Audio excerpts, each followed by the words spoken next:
ये 10 लक्षण भगवत प्राप्ति करने वाले उपासक के हृदय में जागृत हो जाते हैं। बहुत ध्यान से सुनना।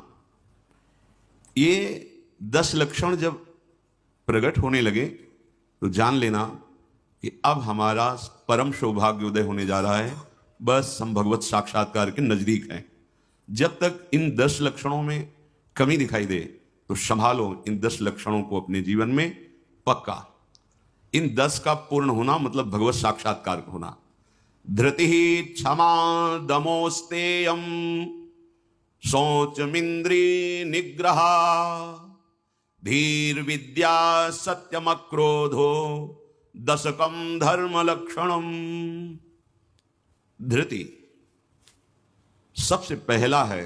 धृति किसी भी प्रकार का संकट, अपमान, विपरीतता, प्रतिकूलता, दुख आ जाए, पर जो हमने भगवत प्राप्ति का लक्ष्य लिया है, चाहे गृहस्थ हो या विरक्त हो, भगवत प्राप्ति का लक्ष्य लिया है, अब वो नहीं छूट सकता, चाहे कुछ भी हो जाए। पहला लक्षण स्वीकृति इसी लिखा है। बहुत जोर की बात है। खुली वस्तु रखी है, बिगड़ी जन्म अनेक की अब वहीं सुधरे आज हो ही राम को। यह स्वीकृति बहुत बड़ी बात है। अपने लोग देहाभिमानी हैं तो क्रियाओं पर संतोष करते हैं, क्रियाओं पर विश्वास कर लेते हैं कि मैं ये कर रहा हूं, इसके फलस्वरूप ऐसा मिलेगा। लेकिन उस सब करने का फल होता है होना, और वो सत्संग से प्राप्त हो जाता है एक क्षण में। इसीलिए स्वर्ग सुख, मोक्ष सुख, मर्त्य लोक के सुख की बात क्या सत्संग के समान नहीं रखा गया। तात स्वर्ग अपवर्ग सुख धरी तुलाय कंग तूलन ताहि सकल मिली जो सुख लव सत्संग। स्वीकृति बहुत जोर की बात है।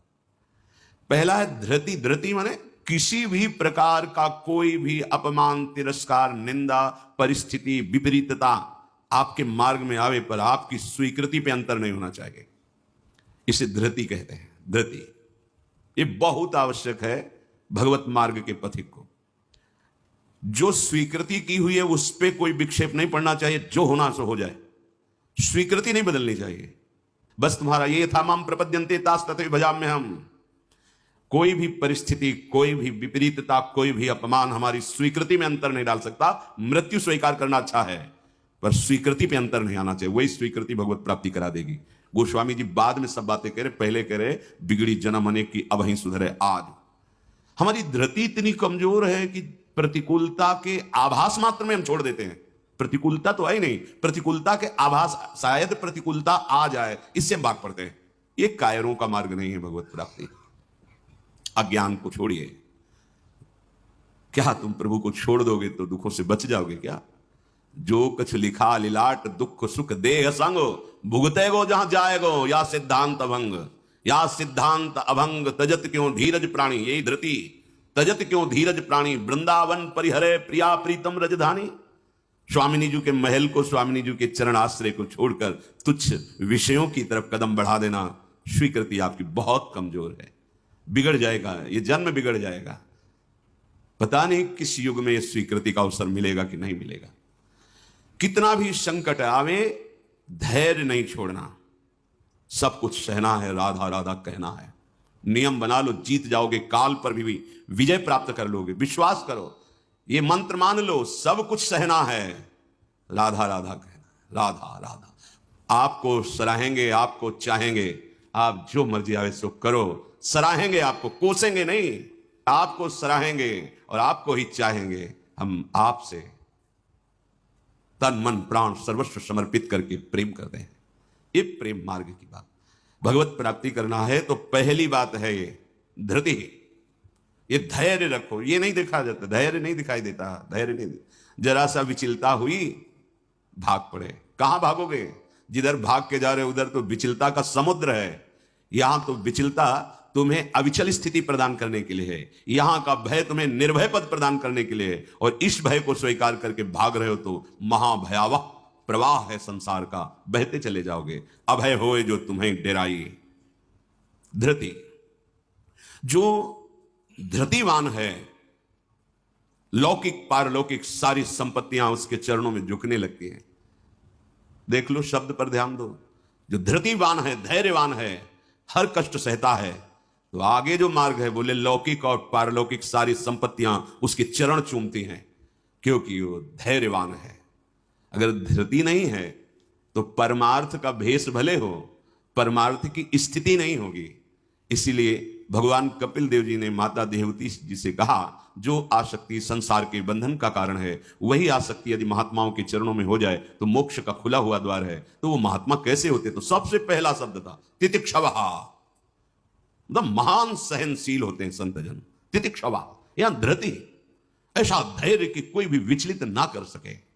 बहुत गंभीरता से, इसीलिए इसमें रुके हुए हैं। बहुत गंभीरता से पहला लक्षण है भगवत प्राप्ति का। जिसके अंदर ये 10 लक्षण आ गए तो भगवान प्रकाशित हो जाते हैं हृदय में, क्योंकि वही परम धर्म का स्वरूप है। भागवत धर्म में चलने वाले या कोई भी धर्म स्वीकार करें तो धृति जरूर आनी चाहिए। अगर धृति नहीं, आप पातिव्रत धर्म, एक पत्नी व्रत धर्म, जो जहां जिस धर्म में, तो उसको धैर्य धारण करना पड़ेगा। बिना धृति के धर्म का पालन नहीं होता। फिर ये तो परम धर्म, महाभागवत धर्म, प्रेम धर्म, इसमें तो कष्टों की परवाह करे तो योद्धा कैसा। अगर अनुकूलता, प्रशंसा, मान और सुख की चाह है तो परमार्थ का पथिक कैसा। अभी भ्रम में है वो। किसकी अनुकूलता? किसकी अनुकूलता? शरीर की। चाहे जितना अनुकूलता देते रहो, ये नष्ट होगा। इसकी अनुकूलता नहीं, श्री कृष्ण अनुकूल लेन। श्री कृष्ण की अनुकूलता को देखो कि हमारे शरीर, मन, वाणी, चेष्टा प्रभु के अनुकूल हो। उसके लिए तुम धैर्यवान बनो। चाहे जितनी निंदा हो, अपमान हो, तिरस्कार हो, संकट आवे, विपत्ति आवे, परवाह नहीं। तो हर विपत्ति संपत्ति बन जाएगी। देख लेना, लिखा है कि जो धैर्यवान होकर परमार्थ में चलता है तो लौकिक और पारलौकिक सिद्धियां और सफलता उसके चरणों में आ जाती है। श्री राधा किंकरीणाम लुठति चरण यो रद्भुता सिद्ध कोटि, करोड़ों प्रकार के वैभव सिद्धियां उसके चरण दास्ता में आ जाती है, हाथ जोड़े खड़ी रहती हैं जब सेवा की आज्ञा हो। दूसरी बात है, दूसरा लक्षण है क्षमा। अपने साथ कोई बुराई कर रहा है, भगवत प्राप्ति करनी, तो संसारिक आदमी इन बातों को समझ भी नहीं सकता, क्योंकि उसका उद्देश्य अंतःकरण धर्म में अहम ममत्व स्थापित करके भोगों को भोगना और उसी में सुखी होना है। अभी अज्ञान है, वो नहीं समझ रहा। ये परमार्थ के पथिक की बात है। क्षमा ये इसलिए बोला, वो सामने वाला हमको ऐसा बोलता है, हम चुप रहेंगे। कैसे चुप रह सकते हैं? सामने वाला कौन है? अगर तुम संसारी हो तो संसार है, और परमार्थिक हो तो तुम्हारा आराध्य देव है। तुम्हारी वही तत्व दृष्टि होनी चाहिए जिसकी प्राप्ति के लिए निकले हो। कब करोगे? किस जन्म में करोगे? अभी इसी क्षण से अभ्यास शुरू करो। क्षमा, अपने साथ बुराई करने वाले को दंड देने या दिलाने की पूरी शक्ति होने पर भी, दंड देने या दिलाने की आज्ञा करते ही विध्वंस मच जाएगा। ऐसा होने पर भी ना तो शरीर से दंड दे, ना वचन से दंड दे, ना किसी से प्रेरित करके दंड। हम तो नहीं करेंगे, पर तुम देखो, तुम हमारे शिष्य हो, हम तो सह गए, तुम्हें नहीं सहना चाहिए, जाओ। तो बात एक ही हो गई, बात एक ही हो गई। आप उसको दंड देना चाहते हैं तो आपके अंदर क्षमा बल नहीं है। करत जे अनशहन निंदक तिनहु पे अनुग्रह, ना इस लोक में तुम्हें दंड मिलेगा और ना परलोक में दंड मिलेगा। मेरे अपमान, मेरे निरादर, मेरी निंदा, मेरे तिरस्कार का तुम्हें कहीं दंड ना मिले। तुम्हारी बुद्धि शुद्ध हो, स्वस्थ रहो और भगवान प्रसन्न हो।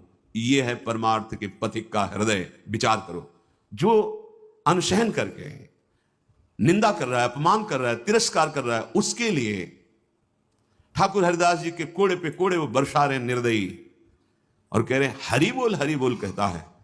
तब ऐसी पीड़ा में भी मुस्कुरा के कहते हैं, भगवान बड़े कृपालु हैं, तुम्हारा मंगल करेंगे, क्योंकि तुमने भी कहा हरि बोल हरि बोल। तो ये 2 अक्षर हरि नाम तुम्हारी जिह्वा पे आया। अब मुझे विश्वास हो गया कि भगवान तुम्हारा मंगल कर देंगे। ये है महाभागवत की स्थिति। कितना भी अपमान,